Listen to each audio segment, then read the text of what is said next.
Hello and welcome back to the weekend spread.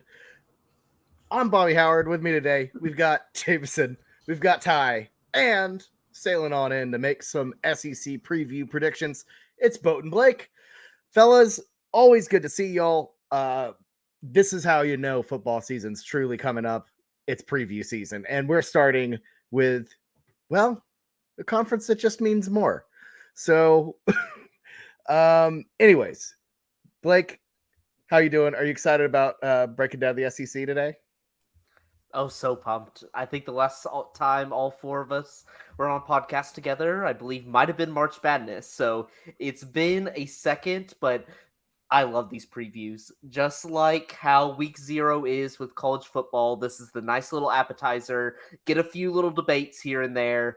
We'll ramp up to the Big 12 where it's all out chaos, and then we're finally at the weekend spread where the stakes matter, where the punishment can happen, and that's what I'm ready for. But these are perfect. These are my practices. These are my pregame warm-ups. Fire off some early takes, and I'm ready to go. Ty, you ready? Yeah, I'm excited. I think, weirdly enough, as we are about to dive into, the SEC might be one of the most clear-cut discussions that we have when it comes to these conference previews this year. But I certainly am excited to jump into this. It means college football season is creeping ever so closer. Obviously, still so far away, but we're getting close if we're getting into these previews. Jameson, how are you feeling in preview season?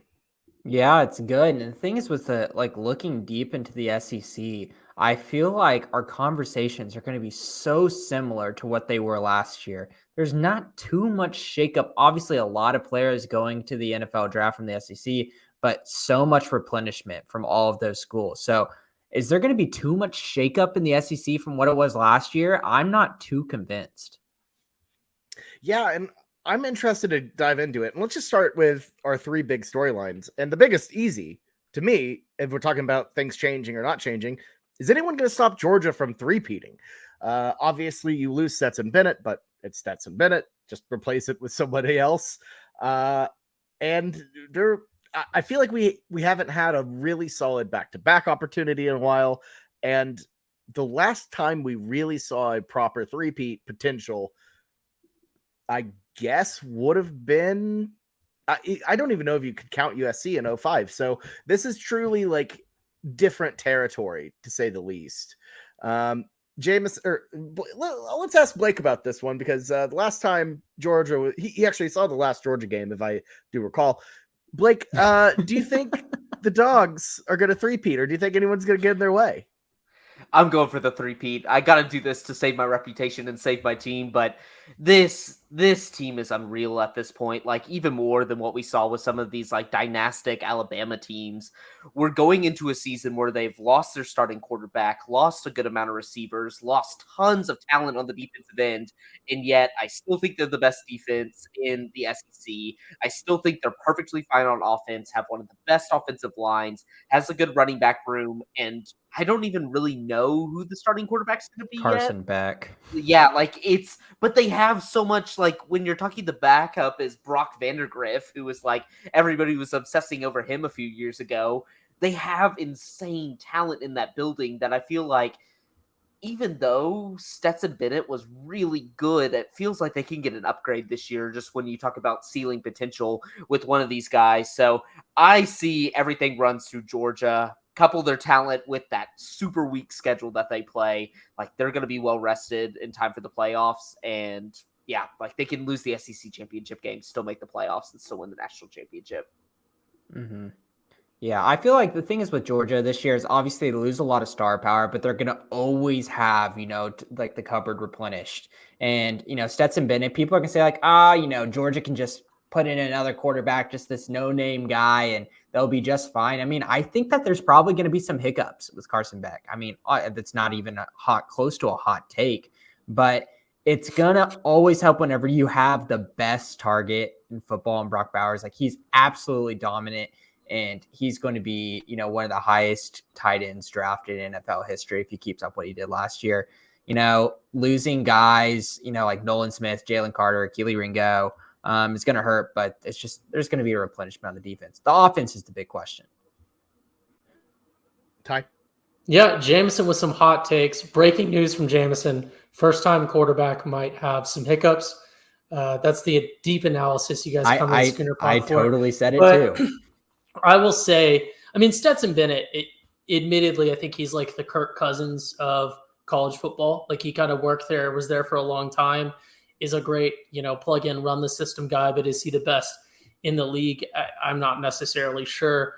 But I think an important factor with Georgia, obviously we're not the only people talking about it, but Jameson and Blake both didn't bring it up, is the other side, the other teams have a vote as well. And I think Georgia, not to slight what they've accomplished, was obviously a super significant accomplishment, but it just so happened that everyone else in college football that was a major power had some down years that just perfectly aligned with Georgia coming up. I mean, regardless of what Georgia has done, you cannot say that Bama hasn't had some down years these past couple of years. Clemson is off their pedestal. Ohio State started losing to Michigan. They're off their pedestal. So if you had to pick, but I'll throw Oklahoma in there because we're an Oklahoma podcast. If you had to pick some of the top competitors, I don't know that you can point to another top team who you'd expect to be contending for championships that wasn't facing a down couple years these past couple years. And I just don't see that continuing for forever. So I think even if Georgia can produce the same quality of team that they've produced the last couple years, which I think is well within this brilliant system that Kirby Smart has created, even if they can produce that same quality of system and a team that is somehow completely equal to the teams that they've fielded in the past, I just don't see everyone else continuing to have down years. I mean, I'm hearing a ton of stuff out of Ohio State about them bringing in some kid who's supposed to win the Heisman or something, according to Ohio State fans. I don't think we'll get into it. I don't think Bama is going to be down again this year. I think they're coming back. I think Clemson is probably out of the picture for the near future or whoever. And then you never know. Someone might emerge. If you're an OU fan and you're going to say that OU might be back this next year after their terrible year, then you also have to say, hey, maybe LSU, second year with their new coach, is going to be back and is going to be nationally relevant. You never know. There might be someone out of the pack. So I think Georgia not going to three-peat, and I think it has nothing to do with what Georgia's producing.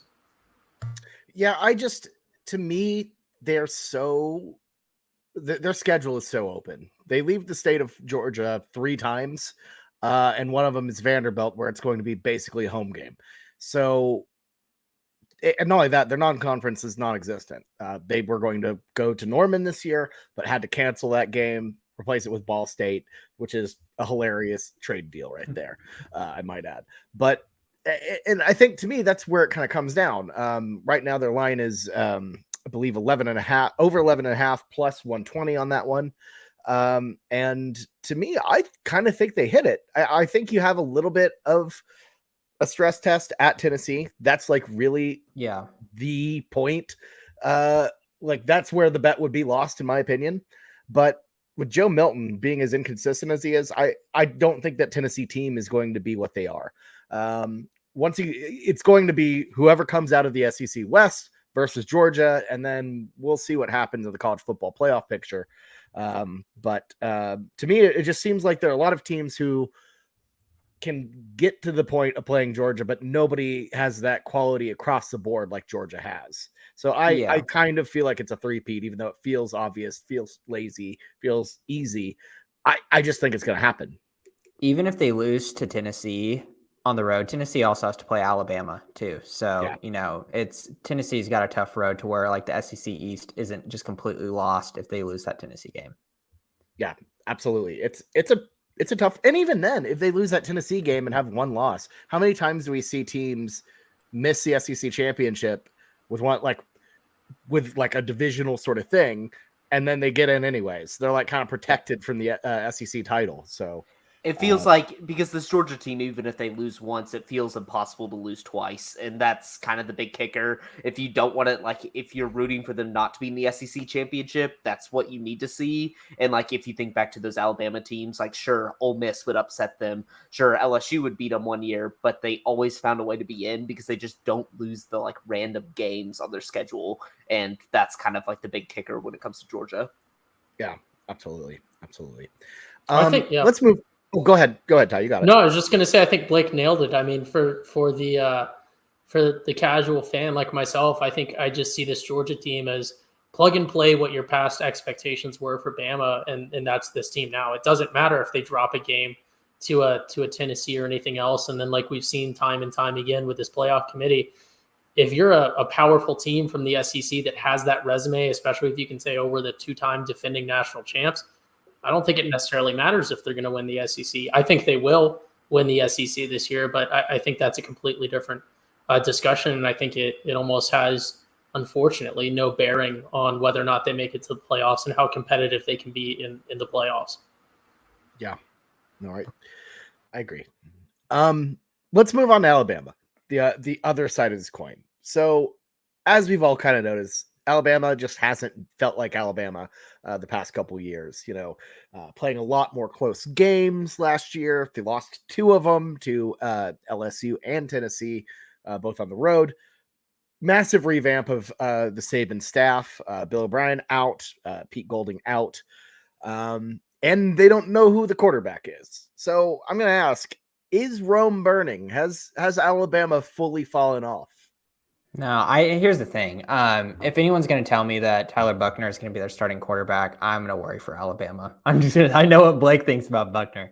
I'm going to worry, but here's the thing. I kind of like Jalen Milroe. I think he could do some scary things within that.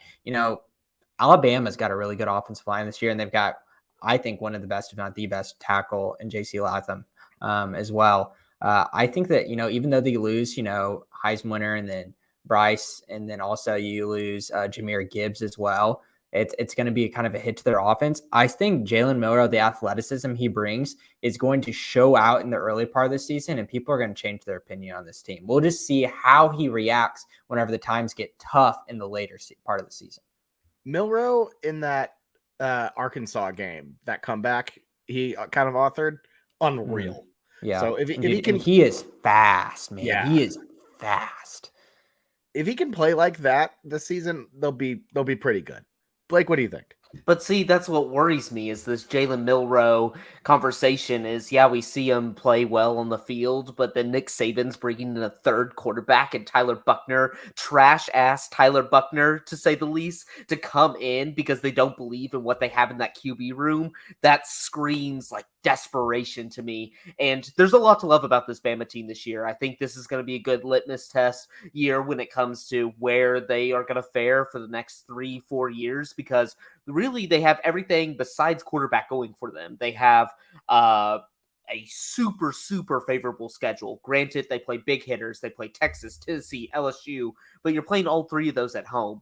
And even last year, where it was a year that Bama clearly struggled, they went 11-2, and it seemed like most of their struggles were games on the road, not necessarily on the home. It seems they protect that home field environment. So this is a year where things should line up. You have, besides quarterback, you have a solid team, I think, well-rounded within the SEC. You have the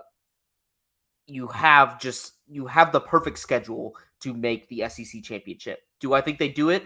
No. I hate that they don't have a quarterback. I hate that there's so much indecision in that QB room and that we still don't know who is going to be it. And then also, I think the offensive coordinator they brought in wants to bring back that kind of physical style that we saw in those early Alabama Nick Saban teams, where it's sure, maybe the quarterback isn't good, but they're going to run it down your throat. They're going to punch you in the mouth. I just think the scariest Alabama teams were your Tuas, your Mac Jones. Your when you're airing it out, you have 2 to 3 wide receiver options that are just killing you down the field. You have a stunning running back.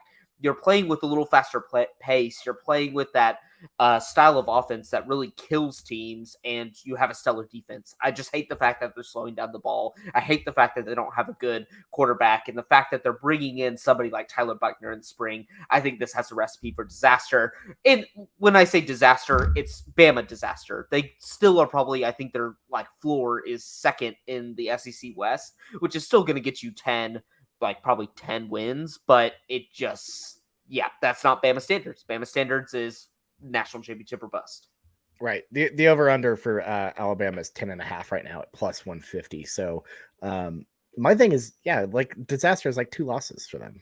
So we'll get to the over under discussion a little bit more. But Ty, what do you think about Alabama? Is the sky falling? Yeah, no. So Bobby, you brought up the perfect comparison, I think, right when you introduced this segment is Rome burning? And as I'm sure all of our esteemed listeners of the podcast know they're fans of the classics, like myself, and they would know that Rome burned in 64 AD. The Pax Romana, the greatest times of Rome, that was early on in the Pax Romana. I mean, Rome had 120 years left until about 180 AD that sort of Pax Romana ended. So, I mean, I think Rome burned for Bama these past couple years, and just like the Great Fire of Rome was really nothing when it came to the ultimate fall of Rome, I think these past couple years are nothing when it comes to the eventual fall of Bama. I think they still have some of their best years ahead of them with this program. I fully believe in Nick Saban, and I think if you continue to bet on Nick Saban and that Bama program, I mean, ultimately the party's going to have to come to an end, just like it did in Rome, but I don't think you can go wrong continuing. I mean, betting for Bama in any aspect of college football, even if they lose sometimes, it's like being the house. Yeah, the house loses in the casino sometimes, but more often than not, they continue to win. And I would not be surprised if Bama took out a win in the SEC this year. I know I just said that Georgia might win it, but I can see Bama winning it just as easily. You just never know with Nick Saban and with that program that he's built. Obviously, they will fall off at some point. Maybe it's already occurred, but I'm going to continue to ride with Bama. No, I'm kind of with you. And I got to say, Jameson's little smirk as you're talking about the classics, his little Latin nerd smile. Yeah, Jameson probably knows maybe he can fact check me on those dates. I think 64 for the Great Fire. It is correct. I looked it up as you said that. I do not retain that kind of knowledge like you, it seems.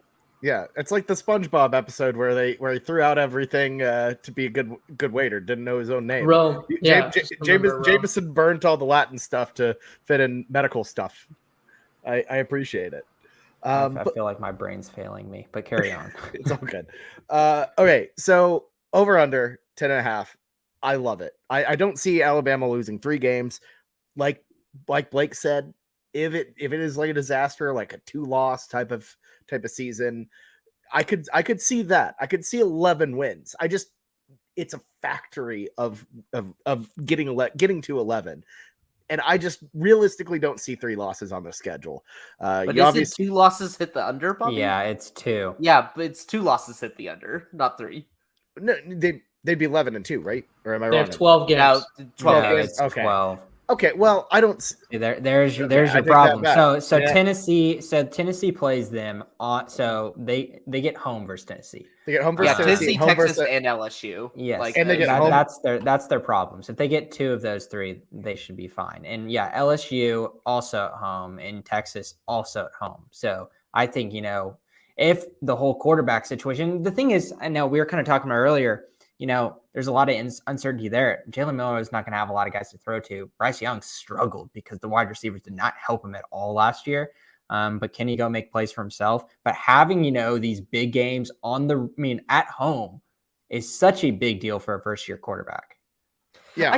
I don't get this hype whenever you had a team that struggled last year. You lose a Bryce Young, you replace it with something significantly worse, and you don't really change, I think, like the level of all the other position groups. I don't see how this team gets better now. I know they have more games at home, but I just don't see how this team overachieves based on last year when you had a Bryce Young. It'll be guys like Dallas Turner and Kool-Aid McKinstry and the but guys I just that don't were there. think you didn't gain that much. Like you might have moved it up a tick in different positional groups, but it's not like you gained elite talent like elsewhere. It's like I just don't get that. I just don't get that aspect of how I think you're any different. You're overvaluing Bryce Young. I think I'm undervaluing him. I think he kept that shit. I don't know that that's possible. I don't know that it's possible to undervalue him. Also, as a hedge to what I said earlier, losing guys like Brian Branch and Jordan Battle, and obviously Will Anderson will be very significant too. Definitely. Yeah, see, you lose a Will Anderson, who I know they have good guys there, but you don't have a difference maker like that. I just don't get where the talent catches up, and they're just it's catching Bama. wins. I really do like Dallas Turner. They lost I think Tua. he's a stud. They lost Derrick Henry. Yeah, but like at least when you lost Tua, you had a clear guy behind him. It's like we lose Bryce Young, and they had two guys going in, and Nick Saban's going into the portal for a third at the end Some of of their best, at the end of spring camp. They also some of won a their national best times championship are with with Jacob AJ Coker. McCarron. Yeah. Yeah. But college football is so different now. Like that's the thing is the Nick Saban went away from that model because he saw how revolutionary kind of those fast-paced offenses, being able to spread it out, do a little bit different. Like you look at your Josh Heupels, you look at your you look all across the SEC and they're all doing this, and now he's trying to revert back to his old ways. It's not like he was going to But look at who's winning the national championships though. It's not the Tennessees. I'll say Stetson Bennett is actually an extremely underrated quarterback the way he played throughout last season. People just like to give him jokes. He probably is, yeah. This dude got drafted. Like, I don't care like how like you personify Stetson Bennett. And obviously it's really easy to make fun of him because his interviews are horrible and it seems like he's drunk and hungover every single time he went on Good Morning America. Because he is. Because he is. No, it's not because he seems. We know about the arrest now. We know Yes. he is. This That's dude true. was goofing around at like 4 a.m, knocking on doors. Like Never graduated college. Yeah, I mean, but not the good. thing is, like, he was actually really talented, and like he had the escapability of a quarterback and the targets to be a premier college quarterback. Yeah, and like as we saw in that championship performance, he can put on a damn show if he really wants to. It's not just the people around him. But no, and I kind of want to pivot now, talk about the teams who are going to potentially play spoiler to Alabama, to Georgia. Don't So- say Tennessee. Don't. So let's talk about Tennessee, Ole Miss. I like Joe and Milton more than LSU. some. I kind of want to let's go around the horn here. Ty, who do you think is other than those two, your biggest dark horse? No, well, so I feel weird in saying, right? Say LSU could be the biggest dark horse. Sounds extremely goofy, I fair. think, because LSU is a traditionally a very, very good program. They're more roller coastery than some, I suppose. And, you know, I'll make jokes about Brian Kelly all day, but I don't think he's necessarily a bad coach. I don't think he's who some people think he is. I don't think he's the next GOAT at being the coach. But I think if you're talking about coaches currently in college football, I would easily put him in the top 15 for sure. So I'll say LSU, but I'll exclude them because I feel like they're a weird dark horse. So I'm going to ride with Lane Kiffin and Ole Miss. I just feel like he constantly has that potential. I think he's wily enough. And I think he gets buy-in from players enough in a way that matters. And he has continued to recruit pretty well for what is admittedly a very small market, if we're going to use that comparison in sports. If you really look at the town of Oxford and then just Mississippi as a whole, it really is crazy what they're able to do over there in terms of national relevance and landing star power. I mean, I don't think it's crazy to compare Ole Miss with like Kansas almost. And if you could imagine if like Kansas or even K-State, you know, one of the Kansas schools was landing some of the transfers and some of the recruits and stuff that Ole Miss is, the whole nation would be paying attention, but it's just kind of the norm over there. So I like Ole Miss. I mean, many people have, you know, tied their horse to Lane Kiffin's wagon. I don't know what the comparison would be. They've cast their lot in with Kiffin in the past and been burned. I mean, he's a master of this time it's going to be different. Right. He's like if Texas football were a person, if the Cowboys were a person, it would be Lane Kiffin's coaching career. Next year is always our year. But I just think if I had to name a legitimate dark horse, because I know some people are going to talk about A&M, I would name LSU, but I think if I want to name someone who I feel confident saying, oh, this could be a sneaky dark horse, this is like my Derek King is a dark horse for the Heisman take that I try to keep running for as long as possible. Right. Yeah. Give me the Ole Miss, the Land Sharks, the Rebs. So here's my thing, though. The Ole Miss schedule is hellish. They pulled the bad straw. They have to play at Georgia. They have to play at Alabama, as they always do. That's a tough go. Hey, the Lord gives his toughest battles to those with the most to prove, right? They have to play the 4 best SEC teams. It's just tough. LSU and Texas A&M as well, and at Tulane too, former SEC team. I'll launch into my thing. First, I don't think Ole Miss is it. No, A I casual agree. take by Ty. I think he loves my the God. big names, the sexy names coming in from the Ole portal on Miss? the offensive side. Yes, no, because you think of the portal king that is Lane Kiffin. Oh, look what he brought in on the offensive side. He got gashed on the defensive side of the ball with the transfer portal. People only talk about the transfer king when he brings in people, but he's losing people, like really impactful people on the defensive side of the ball. This offense is going to be great. Like, I think they have solid options at quarterback. Judkins, a good running I love back. some They have a good. Judkins. I love me some Judkins. Like, when you talk about Zach Evans, a guy that was like fantastic at TCU whenever he played, and he's getting consistently beat out by Judkins. I love me some Judkins, but their defense is trash. Their defense is utter trash, and with that schedule, there is no way in hell they're getting close to that SEC championship game. I agree with Ty in this. LSU is not a dark horse, but I think they're going to win the SEC West. I think Jaden Daniels is a guy who I trashed last year. I love him now. He does not turn over the ball. He throws decently well and can run the ball better than anybody else in the SEC. He's the perfect dual threat for LSU because he's never going to put you in harm's way, but he's going to get you some yards with his legs. And I just think LSU, like, they're going to knock off some of the BS of, like, the losses that they had versus, like, your FSUs, like, your other things.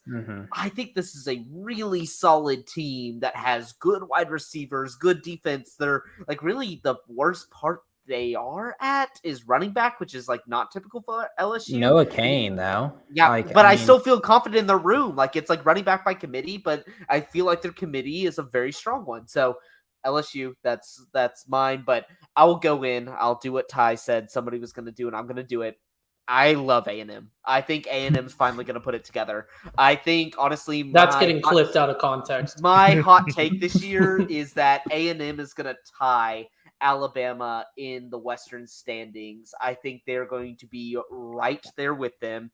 I think the criticisms of A&M are fair, but like the reason why Jimbo has not done a good job there is because he hasn't had the right quarterback. We saw this at FSU, didn't do well, but he had Jameis. I think Connor Wegman's that guy. I think he is a baller. I don't think everybody compares him to Johnny Manziel. I don't think he's at that level. But this A&M, Connor Wegman balling out. They have two solid receivers. They have, I think, a defense that's going to be vastly improved. An offensive line that was struck by every injury under the sun last year, and they're going to get their guys back. And I feel like the negativity that came towards A&M was these few guys, 5 stars, big guys they signed last year, portaling out. Those guys aren't on football teams anymore. They've gotten kicked off their respective squads. I think Jimbo had a pretty good read. Plus, you bring in 2 coordinators that I think are controversial but valuable to the team. I feel like A&M has always been a thorn in Alabama's side. I feel like they get it done this year. They get that win there. I just don't think they top LSU, but I think that's kind of my hot take is we're going to be seeing Bama maybe tied for second, not necessarily outright second this year. Wow. Yeah, I mean, I get the Texas A&M thing in terms of talent, Blake, but like I think the players are significantly losing any kind of trust and respect for Jimbo. They could have straight left, up. though. They could have left. That's my thing. Is like most of these guys stuck around, and I feel like Jimbo's finally starting to learn and bringing in some good coordinators. I know the money, but like eventually they have to realize like if they're stuck on this A&M squad forever and can't make it to the pros, then it's all worth nothing. Like a few $100,000 a year isn't going to make you generational wealth. You know, you want to make the NFL. Yeah, I mean, I get it. Like, I like guys like Evan Stewart and, Nia Smith and stuff like that. Like, they've got talent, and I agree, like, the Wegman thing. I feel like there's a lot of things, and like, the intangibles that I just need to see to believe. And let's hopefully if they start off, strong, maybe they can overcome that. But if they have a couple of hiccups at the beginning of the year, it can go downhill quick. I'm on the LSU train. I really like LSU. Kind of the same reasons, but y'all didn't talk about the defensive side of the ball with LSU, which I think that first game versus Florida State is going to be must-watch football because you get the 2 best defensive players in the country going after each other, like Jared Verse and Hassan, Perkins. I almost said Haskins. But absolute just beasts of just players. And don't forget like Mason Smith too on the defensive line. Like LSU has supreme talent in the defense. and they have returners on the offensive side of the ball to where I think that they will give teams a lot of trouble. I don't know if they can beat a team like a Georgia, but Alabama will be a good competition for that team, and I think that would be a really good game. Yeah, and I think LSU's schedule does line up pretty dang well, honestly, if you look at it. Obviously, you open up with Florida State in Orlando, but your road games outside of you have the two Mississippi teams. I think Lane Kiffin can give them some trouble, but Missouri, Mississippi State, under a new coach after everything that happened with Leach, and then Alabama. I think they'll be good. I think Alabama nips them though. I think Alabama gets them at in Tuscaloosa, and I feel like they lose another game somewhere down the line to somebody. Their over/under is 9.5 is the thing. Yeah. So and I understand it's more weighted towards the over. You have to buy some of the juice to get the 9.5, but that is I think a really great offer there because it's kind of weighing in. They're worried about the Florida State game, and I think that's kind of what the big worry there. But look at the rest of the schedule. I'm just gonna walk it through with y'all. Other than Florida State, their toughest opponent on their schedule is Texas A&M in the last game of the season. And other than that, their SEC schools they got Florida, they've got Auburn, they got Missouri, they got Ole Miss, Arkansas, Mississippi State. Other than avoiding Vanderbilt, that is just an absolutely wonderful schedule. Yeah. I agree. I will say that the Army game, that would be kind of funny. Quit. That's just a broken OU fan saying, "Oh, this could happen." Army in the middle of the season, right before Bama. You won't have to watch the game on a Twitch stream with someone's foot in the way. Didn't they change their offense too? That's right. Never mind. Yeah. Aren't they going to the shotgun? Was it Ty that brought? Ty, were you the one that brought up Army changing? So Army is moving to sort of a option it's still to be seen. We've only sort of heard some chatter, but I guess sort of an option like system, but from the shotgun, which I did say when we were discussing this earlier. Navy did do that for a time. It was sort of player dependent. So the Service Academy option systems, they've seen this success before. The year that Navy did it, if I remember right off the top of my head, they had a win against Notre Dame. They had a win against someone that was in the top 10 as well. It was not Notre Dame. And then they had they dropped some embarrassing games, but they were a very, very solid team that year. I think it was 2009. No, it wasn't 2009. It was 13 or 16, something like that. So it has been done before. We'll see if it's a sort of a mid-season matchup. I think playing a Service Academy sort of mid-season is going to be rough for anyone in college football, just because even running a system out of the shotgun, it's still going to be such a different thing to face that they're not going to be used to. I'm not saying OU fan, this could happen. Army's certainly not the team that they were a couple years ago, but that's not one to sleep on at all. Yeah, I agree. I got to say, none of us brought up Tennessee. I think probably for good reason. The Vols lost a lot of production. Obviously losing Hendon Hooker, pretty big stuff. Having to replace him with Milton. How good do we think the Vols can be this year? Ty, I think the big thing though. Yeah, I think the big thing though, losing Hendon Hooker is an absolute big deal. I kind of like Joe Milton. To be honest with you, I like what he showed at the end of the season. The big thing, and I know Blake might not agree with me that much on this, the wide receiving crew that they lost is really what made them. Cedric Tillman and Jalen Hyatt were absolutely monsters for them. Jalen Hyatt might not have been the most stellar NFL prospect, but he was a beast for them. How many touchdowns did he get in that Alabama game? 4. And Cedric Tillman was just an absolute monster, just commanded the eyes of the safety to the other side, let Jalen Hyatt take the top off the defense.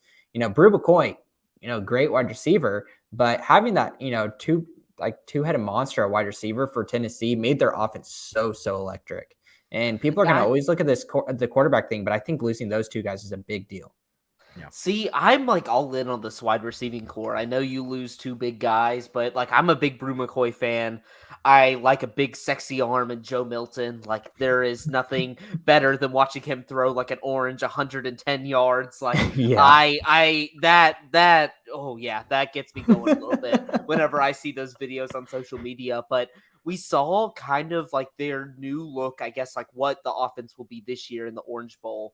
3 wide receivers had 3 different touchdowns. Like I think this Josh Heupel system is so perfect. I think it's similar to like your old Baylor system where it's just like plug in your quarterback, plug in your receivers. They space it out so well. It runs such a fast tempo. Guys are going to get yards. Guys are going to get touchdowns.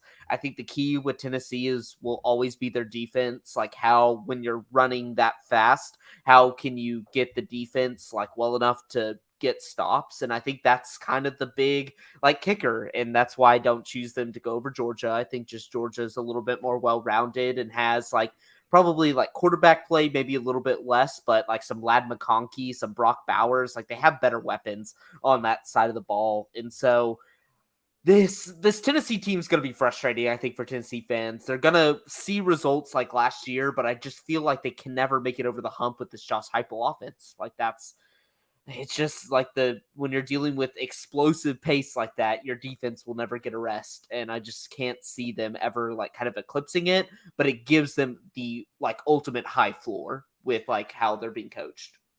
And here's my thing too with Milton and that offense is he reminds me of another Heupel quarterback, actually, in a way, with some of this hype. Inconsistent, but has big moments. Here we go. Trevor Knight. No. He's a little Trevor Knight-ish with his decision making, going all the way back to his Michigan days. I just feel like everybody's riding that high of his performance in the Orange Bowl against Clemson, that they think that he's gotten over the hump or is going to be like what we saw in Clemson all the time. I don't think that's going to be the case. I think he's going to be way more hot and cold than you think, and that's kind of my take on him. I mean, I can see that, but confidence coming into the season is such a big deal for a guy with that kind of talent that he has. Obviously, there's a lot of mental things he needs to get over, but he is in his groove right now, and you can tell by the way Blake said, the way he's posting on social media, he's confident and he's got a decent system. So he could surprise some people. And I think he's one of those, like, people are just gawking over him, like, being a physical freak that, like, as we saw with Anthony Richardson, like, if he got injured in the first like game or two, I think he's still getting drafted. Like people just like, I think will love his physical traits, love what he brings. And I get Bobby's point. I get Bobby's point that he was erratic at Michigan. He doesn't have the best decision making, but I just feel like this Josh Heupel style offense is so good of getting guys open that you don't necessarily like. I don't think Hendon Hooker was like he was one of the best quarterbacks last year, but like you throw him in another system, he's not going to do good. Like we saw him, he was at Virginia Tech beforehand. Like I think the system is designed for quarterbacks that they don't have to make decisions. They don't really have to do anything. The guys are just open. Ty, you've been talking about slamming that Tennessee under. Your thoughts? Yeah. First off, I have to address comparing Joe Milton to Anthony Richardson is criminal. I don't know what it's called when you knowingly commit sort of fraud, perhaps wire fraud or something like that. Blake has just committed in that comparison, but Joe Milton has never once thrown more than 4 interceptions in a season. So he could not at all be compared to interception machine Anthony Richardson whatsoever. Also, Joe Milton, decision-making, right? He was young. This is legitimately his 6th season of playing college football. Certainly learning will have occurred, presumably not in class, one, because he's a college football player, and also because he goes to Tennessee, where he's probably majoring in interdisciplinary studies or something of the sort. But I just don't see this Tennessee system being, it still strikes me, not to diminish what Josh Heupel's done, which is very impressive from what he started with, but just seems gimmicky to me. And I think, again, to sort of tie back into a similar train of thought that I had for my Georgia comparison, I think if Tennessee does exactly what they did last year with the exact same level of performance throughout the year, I think they're still going to end up worse off because I think other people are going to adjust. They're not going to face people being as easy or as down as they were last year just by coincidence. And I think maybe people are going to figure out their tricks. I just don't see it. I don't see a significant improvement from this Tennessee team from what I'm hearing in the chatter. And I just don't see Josh Heupel creating a drastically different system that's more in line with a sort of more dynastic system like some other schools have. So I just don't see it working for him. And if we're looking at an over and under of 9.5, obviously they play 12 games. You look at their schedule, and I think you pick out 2 that are obvious losses. That's still kind of a risky bet. I think it's a very well set line, but I just see this team not being very consistent. Like, we alluded to a second ago, it could be frustrating for Tennessee fans, especially because I think Tennessee fans might have rose-colored glasses and they're expecting an iterative leap from what they had last year. I think they're probably going to take a step back, and I could see this being a 12 games, so an 8-4 team. Oh, yeah, that's a big take. Wow. And let's hop into the over-unders, Bobby. Yeah, absolutely. While he's on that. So Ty's big take. Let's just go ahead and hit our unders. Yeah. Yeah, I'm in on that. Let's take a gander at a couple unders here. Going into the crumbs a bit. It's tricky because I feel like I don't love a lot of unders in the SEC. Well, how about we could just go round robin with each team and then just sort of I've got some unders that I think are tasty. I completely disagree. I'm kind of with Jameson. Okay. I feel like SEC unders are tasty. But my thing is, like, they're so padded by these kind of weak non-cons that I feel like, there are a couple I like pretty good. Jameson, what's one you like? What's a tasty one you like? Yeah, I like 2, but I think the one that I like the most is Auburn at 6.5. I still get some juice with that one. You take the under on that, you get plus 125. And this Auburn team is just a disaster last year. It seems like nothing was going right. And you're telling me you think you're going to win more than 6? I can't buy that. And then Mississippi State under as well at 6.5. Mississippi State, I mean, obviously there's a lot of different things going on compared to Auburn, but still a lot of turnover there. And I just can't hop onto that Mississippi State. I feel like they had a lot of things kind of go their way last year in terms of games. I just can't, you can't convince me they're going to be a 7-win team as well. But kind of rolling through, let's kind of like talk more about Auburn's schedule, because that was my first pick. Easy non-conference, but they have to go at A&M, then they play Georgia, then at LSU. They get both Mississippis and Vandy, but they get at Arkansas as well. And I feel like at Arkansas is a game that they need to win really to hit that cover. And I think that Arkansas is a team that has returning guys at the, KJ and also Raheem, that I think that'd be an easy game for them to lose. I just don't see it happening with them. So I actually really like Auburn's over with 6.5. And great. I'm kind of with you, Bobby. I don't like the value on it. I don't like the value on it. Well, tell me about what about the team that gets you excited about them? Because I struggle to find too many positives about just the players themselves. So here's my thing. Brian Harsin was a disaster. Nobody liked him. Everything around that situation last year just screamed disaster. So getting in a guy who, frankly, I do not like Hugh Freeze. I think he is a pretty bad human being. Yep. I was about to say this is a pretty big, but a pretty fantastic football coach. He's a great football coach. Yeah, that's. But they need culture. They need culture so much right now. I'm saying here's my thing. Long term, it's going to be a mess. I fully agree. Long term, it's going to be a mess. It's a bad culture play. However, I think he can coach a team that still has a bit of talent to wins over UMass, Cal, Samford, and then you got the 2 Mississippi schools at home. I think those are possible wins. Vandy, New Mexico State, and then you get the Iron Bowl at home, which I like Alabama more, but I'm just saying, is there anything more chaotic than Iron Bowl? Is there anything more chaotic? Positive. Is there anything more chaotic than the Iron Bowl with Hugh Freeze at the at the wheel? Hugh Freeze, a man who is very good at beating Alabama. He is as good at beating Alabama as he is bad at using company cell phones. And are you a big like Peyton Thorne guy? Like he's going to be some kind of breakthrough quarterback for Auburn? I'm just saying. I think he flips enough. I think there's enough easy games, and he flips enough of those toss-ups to get to 7 wins. I'm not saying they're gonna be playoff contenders. I think they just hit 7. And last year, whenever Cadillac Williams took over, Auburn was live. Like, they were actually playing pretty decent football. Like, I know they had, like, I think it's like 2 wins, 2 losses whenever Cadillac Williams took over. But, like, this roster had talent. They had a heartbeat, which I think this year is just, like, Hugh Freeze coming in. Hugh Freeze is one of those coaches that I felt like was, like, the OG. Like, everybody's like, oh, Lane Kiffin has elevated Mississippi's ceiling.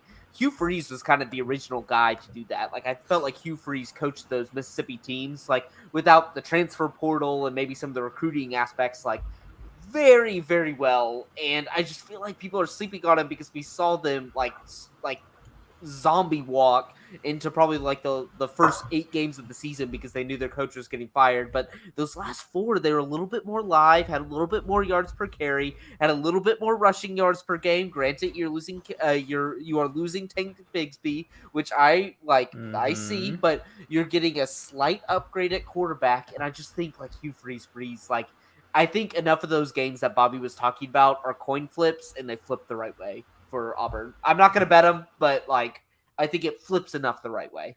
And see, here's the thing. Like one last defense on this bet, but the thing is, like I'm getting juice on this 6.5 because majority of people are thinking over. I get the plus 125 on this under. I see the path. Obviously, they're going to probably win their 4 non-cons unless they play the 9:30 late night Pac-12 game against Cal and something weird happens. Things get really weird at night. You never know. And I understand you talk about like, oh, they'll win those 4 and they'll get Vandy, and then they just have to take out the Mississippi schools. Like, I don't think that's a gimme. I think that they could obviously just hit Vandy, and honestly, I don't see a for sure like they're going to be very like under field goal favorites at the most versus all those SEC opponents that are the Mississippi and the Mississippi State. I also gotta say, I don't think you remember how atrocious Cal was last year. Yes, I know they're horrible. I was making a joke about just being spooky on late night Pac-12. That's fair. Ty, what are your thoughts on? Yeah, Auburn. I mean, Auburn to me, they're kind of like BP. You know, the gas, the petroleum, oil and gas company. They used to be a big deal, and then you just never really heard anything after 2010 about them. I feel like you don't even see them around anymore. So both still in business, apparently, weirdly enough. But I don't necessarily even have that many thoughts on Auburn. I mean, you guys made some compelling cases for the under, so I suppose I'm going to jump on the Auburn under. Yes. But no, it was Lincoln me been on the versus over. them two. Yeah, I was defending my case. no, yeah, I'm a I was Jameson. more- I'm I a was- Jameson on those. I was We more got a split convinced. ticket. All right. Any other unders that we like? I think Mississippi State. That's a good one. I think. I'm not sold on them yet. Yeah, and they still got I the have airport quarterback for you, Ty. They do. No, Somehow. I still there. I have a good under. I'm not beyond just being an absolute hater, right? Here's the thing, right? You steal candy from a baby, it's still free candy that you can flip at 100% profit because it was free. Give me the under on Vandy. Vandy, 3.5 is their line. I'm going to take the under. I say they win shut up. 3 Okay, games. this is No, good no, because no, this no. is one of my. This is a I good love- one. I love So Vandy. go is a ahead, good Ty. one. I love We're Vandy gonna over. do this battle right It's now. It's a 3.5. They're Vandy. Who are they going to beat? Let's break down their schedule. Hawaii? They start out with Hawaii, not on the Off islands. Hawaii coming to Nashville. That's like a 20-hour journey. I'm going to give them that one. They play Alabama A&M. I'm going to give them that one. Then they go to Winston-Salem, North Carolina to play Wake Forest. As we all know, this is actually the same school. This is basically a spring game. I have the home team winning because it's a spring game because they're the same school. Then they go and play UNLV. Blake, who's going to win that one? So you got okay, it. we're going UNLV. analysis. Okay, Blake said UNLV this is going to win that one. Kentucky, who are they going to beat? Kentucky? Maybe, Yes, but that'll be yes, their third yes. one. They Okay, beat yes. Kentucky last So they year. beat Kentucky. So they beat Kentucky. They're at 3 wins now. Who are they going to beat? Are they going to That's beat at 4 Missouri? wins, Ty. Certainly That is at not. 4 wins. Missouri's no, because He they didn't- lost to he didn't UNLV give and you- they lost to Wake Forest. But they beat Alabama A&M and they beat Hawaii. Yes. Okay. He- So then, That's 4 wins. plus Kentucky, Well, no. if they beat Alabama and and they beat Hawaii, He's and then they counting beat UNLV as Kentucky. the L. Yes, I said they lose to UNLV. Do you think you think they lose 2 in a row? Okay, that's Blake Blake betting against UNLV? Blake Nope. says This is an atrocious take, Ty. I think no. we are closer to a bowl game with Vandy than we are to not hitting this over. You hit the No. Hawaii The one. Missouri at home is also going to be helpful. Who are they going to beat? Okay, they beat Hawaii, they beat Alabama A&M, Wake Forest. They don't have Sam Hartman anymore. Who are they? Who is Sam Hartman? The not even a quarterback that has relevant literally player. elevated the program to an ACC championship within the last 2 years. He transferred out of there. That's 3 wins. 3 wins? 3 wins gets them So- to a bowl game? No, Wait, no. Go to UNLV. Tough battle, loss in the desert. You do not win that one. I'm That's sorry. That took some of Blake's soul having to admit that UNLV would lose that one. No, UNLV No, he wins just that said one. that UNLV UNLV wins. doesn't lose. They are now 3-1 going to UNLV. Kentucky, a bummy school. They had a first You don't like round Devin Leary? aide in Will Levis, and now they got rid of him, and they got bum Devin Leary, who I believed in last year. I thought NC State was going to break through. Sucked. They were ass. I hate Devin Leary, and he goes to the school that is the most overrated because Mark Stoops for 2 years had this program on the right track. They suck.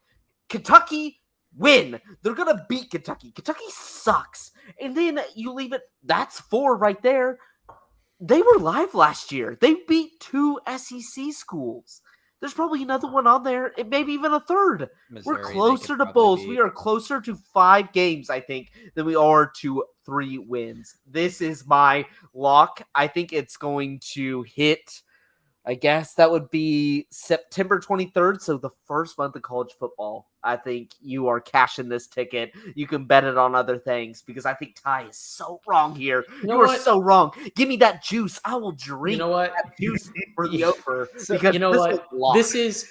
This is honestly brilliant for me. I'm just going to show some inside baseball here. We're going to use a legal comparison because this is an anti-Blake take here. What has just occurred, right? Whether you agree with me or not on this UNLV undertake, I basically locked Blake in. This is what's it called? A deposition. I've locked Blake into answers on the record about certain games. And he's now tied into takes for the rest of the season that could just turn out brilliantly if this Vandy team turns out to be garbage. I've got some brilliant, some things on the record that Blake has now said that can be held against him at a later time. I'm ready. I see this as a win either -170 way. Minus 170 for that over. Give me 3.5. that juice, Ugh. Jameson. No, Give I me that take- But like, for take- OJ you at really want to breakfast. take I a will minus drink- 170 for a I'm futures bet? You have to cashing- Kick them while they're wait down. at it? Kick them Listen, while they're because down. I'm cashing that within the first month, and I'm taking that and spreading it elsewhere because you know what? It's easy. It's easy money. They have 3 easy non-conference games early on, and then you play Kentucky.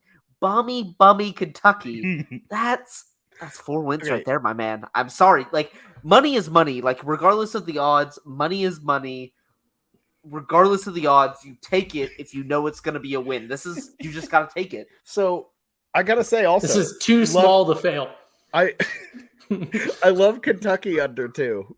I love Kentucky under minus 6.5. Thank you. Got a little bit of juice too with that one. It's plus 135. Again, Devin Leary, had his issues. I don't think moving to Kentucky magically solves it. They won 7 games with as a better team, and my thing is they fell off a cliff last year. They're going to fall off an even harder cliff because the schedule jump is significant after game 4. So I am out on the Kentucky Wildcats. So I like that under a lot. I'm with you, Blake. You know what? I have a question. I have a question for Blake. because I feel like I'm getting the vibe that we're kind of done on the unders in terms of ones that people just want to openly declare. Or no, I have unders. You just triggered my over. You preemptively triggered my overs. Okay, my bad. I don't want to interrupt. Perhaps this could be a prompt for you then. Since I've started, I just want to reveal the question.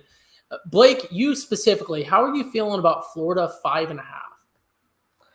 Feeling a little over on that one, but I'll give you my analysis. So, depending on so you got your Florida, your Missouri, your South Carolina, and then your Kentucky.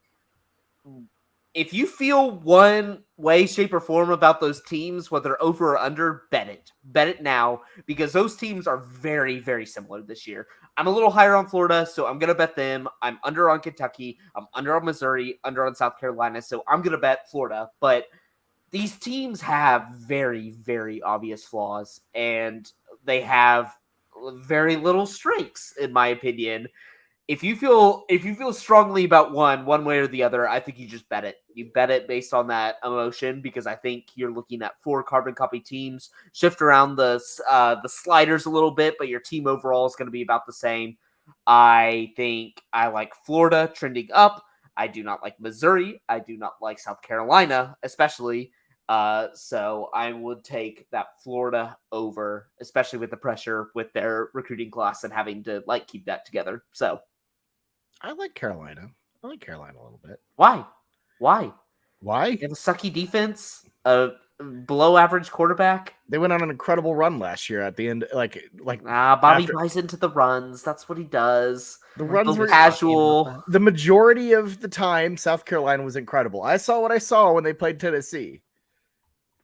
Yeah, you saw what. Oh my god! What do you think, okay. Jameson? Okay, Jameson, what? you Shane go Beamer. I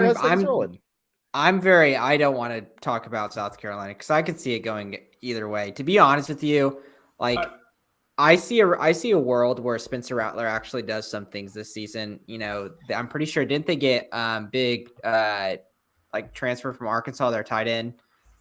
You know, they're trying to give him some more targets. I could see a world where somehow we're going to be talking about Spencer Rattler at the end of the first round, and I'm going to be puking in my mouth. Yeah, but you have 0 returning production basically on defense, and an already really bad defense. We know the defense is the problem.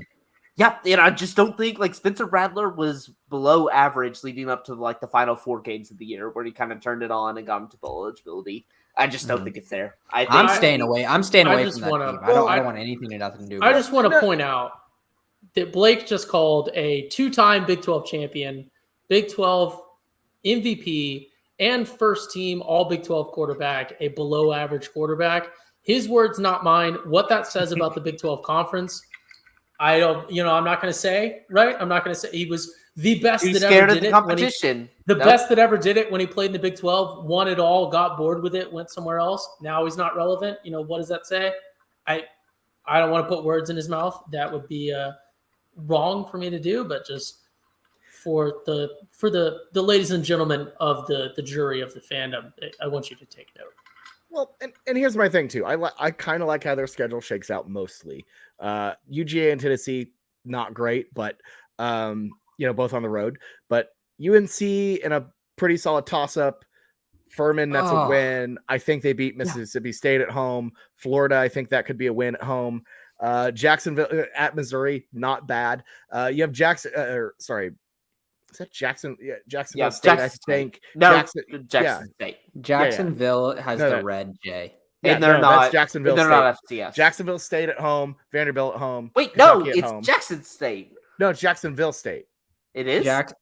Jacksonville State is the red J, and Jackson State is the blue. It's Jayville State. Jacksonville State Gamecocks. Yeah, it's Jacksonville State. Yeah. Okay, yeah. So they play Jacksonville State, Vanderbilt, Kentucky, Clemson, end. So it's a pretty tough middle, I will say. And you have tough road games.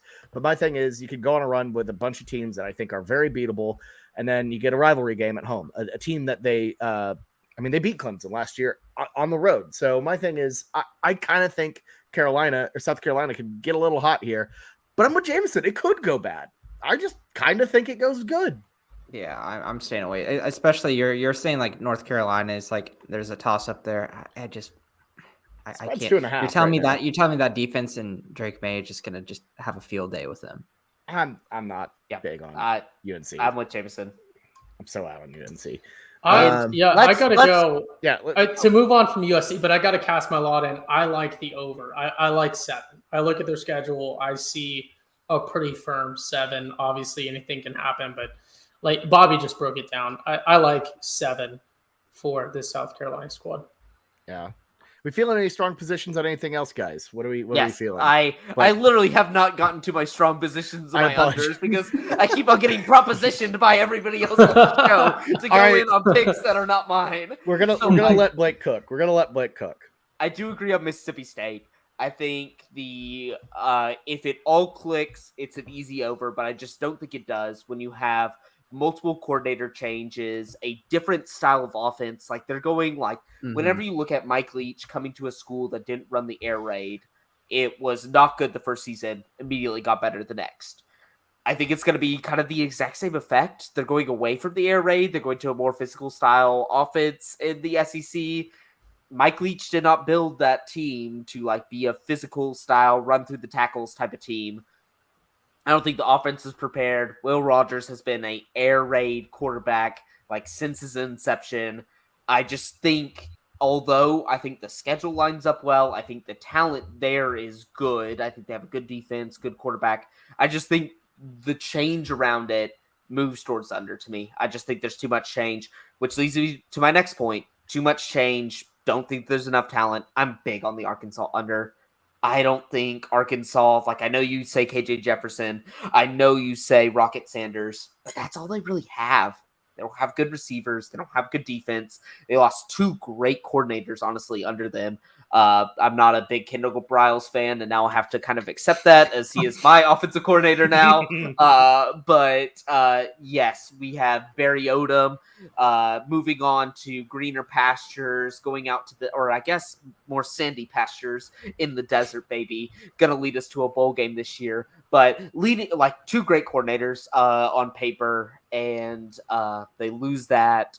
Not a great defense. I think they're kind of a 2-weapon system. I just think people are buying the vibes off of KJ Jefferson being back, but talk about a double coordinator switch off of like a pretty disappointing season. I'm not buying. Give me some Arkansas under big time. Hey, any chance I have to take an Arkansas under, I'm jumping. I've been big past couple of years, right? People have been talking pretty big on Arkansas. I'll take the Arkansas under any day of the week.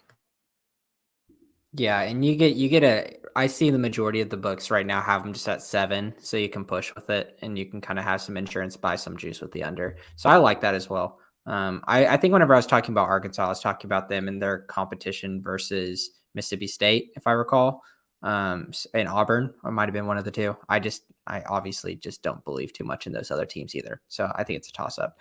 I think my over, so kind of moving that, I might hit over on LSU, to tell you the truth. And I think, like I said earlier, kind of talking in the early part, I won't harp on it too much. I feel like this number is really hinging on the fact that they can beat Florida State and Orlando. And I think if they get that win under the belt, I think they can go 10-2. I think that the way that game ended with the missed extra point and all of that, I think Jaden Daniels will lead that team and go ahead and beat a really, really good Florida State team. But I'm telling you, that game I am looking forward to so much because there's so much talent that is not nearly respected enough in the college football world. Best thing about that game too is it's on the Sunday, so you can just completely lock in on this one football game. Which I'm glad they've started to. They've been doing that. That's and they did that. They did that last year too, right? Yeah, and it's before NFL too. So the NFL always starts in week 2 of college football. So that is like all eyes will be on that game. Right. Yeah, man. Opening weekend's the best because you go Thursday, Friday, Saturday, Sunday, Monday, nothing on Tuesday, nothing on Wednesday. NFL starts. It's the best. Man, I can't wait for that. But no, yeah. And my thing is, I this is going to be interesting when we talk about the ACC. I'm buying a lot of Florida State stock. I really like the Seminoles. I think that game's going to be a clash. And look, I think I don't want to say whoever wins is probably going to make the playoff or has a leg up because so much can happen that the loser could also make it and go on a run. But man, that's going to be a massive game. I'm very excited about that. I agree with you, Bobby. I love it. Especially after how last year's one went. Oh, baby. Yeah, this time it's in Orlando too, home of the Cheez-It Bowl. So who knows how cheesy that game will get. But yeah, is that the Cheez-It or Pop-Tart Bowl now? I can't keep track. There's still a Cheez-It Bowl there, but there's also a Pop. They didn't want the two Cheez-It Bowls because there's the Cheez-It Citrus Bowl and then the Pop-Tart Bowl. Just replace the That's old what I Cheez-It hate. Bowl. I hate that it's the Cheez-It Citrus. I just want a Cheez-It and a Pop-Tart. It needs to be only cheese. Yep. Yeah. Yep. I agree. Agreed. Does anyone think about Missouri or at all? Like, nobody cares about. I almost left him off the graphic on purpose because I didn't. Luther Burden. Luther Burden loves Missouri. He loves that Missouri NIL money. Most people in Missouri don't even like Missouri. But yeah, no, I think that we've exhausted our SEC stuff. We don't need to get into conference championships, blah, blah, blah, blah, blah. But yeah, guys, good show. Looking forward to doing more previews. This is the first one, obviously, the Power 5. And Blake, you and I will get together and really get in the crumbs with a group of 5 pod, I'm sure. Yes, I'm ready. Like, when I get my preview mags, I'm not scrolling to the Big 12. I'm not scrolling to the SEC. I'm scrolling to the American, the Conference USA, the Sun Belt. I want to see the Mountain West. Who are the big hitters when it comes to the G5? That's what gets me most excited about college football season. And it's never been dirtier now that you have the Cincinnatis, the UCFs, the Houstons now in the Big 12. Now it's just like, oh, they skimmed the top. It's getting weird now. I'm pumped. If you want to see, for a little listener homework, if you want to see the dirtiest conference, just look up who's in the Conference USA right now, because it's basically a holding company that they're waiting for more teams to come into. They don't know who said teams are coming into it, but it's just a shell of a conference to be like injected with a few like FCS or maybe other G5 teams. But yeah, there's basically nobody left in that conference. Love that. Can't wait for it. I guess now I think about it, I should ask everyone who they think their champion is. This is podcast structuring 101, folks. I'm failing you, but we will just rip it out really quick. Ty, who do you like? We're gonna go, for entertainment's sake, and I had an over on them too, so I'll pitch this over as well, just very briefly. Give me the over and give me the conference championship for, no surprise here, it's the favorite, should be everyone's favorite, the Alabama Crimson Tide. I like it. Blake, who do you got? Get those tasty odds with LSU and then hedge out on the championship. Give me Georgia, but get those tasty odds so you can do something with it once you get to the end. I love it. I agree with Blake on this one. Exact same take. Yeah, the LSU odds are fun, but it's Georgia all the way. I think they just have a different, other than driving, they have a different focus. And if Kirby can keep it together, make a run, I think Georgia just is head and shoulders talent-wise above everybody else. And look, if he can brainwash everyone into thinking they're going to go 5-7, then it's all over, folks. But all right, that is our SEC preview. We will be back with more previews as the weeks progress. Ty, Jameson, Blake, thank you so much for being on as always, and thank you all so much for listening and watching wherever you get your podcast or on YouTube. We always love talking ball with y'all. So, all right, until next time, this has been the Weekend Spread. Have a good one, everyone, and good night.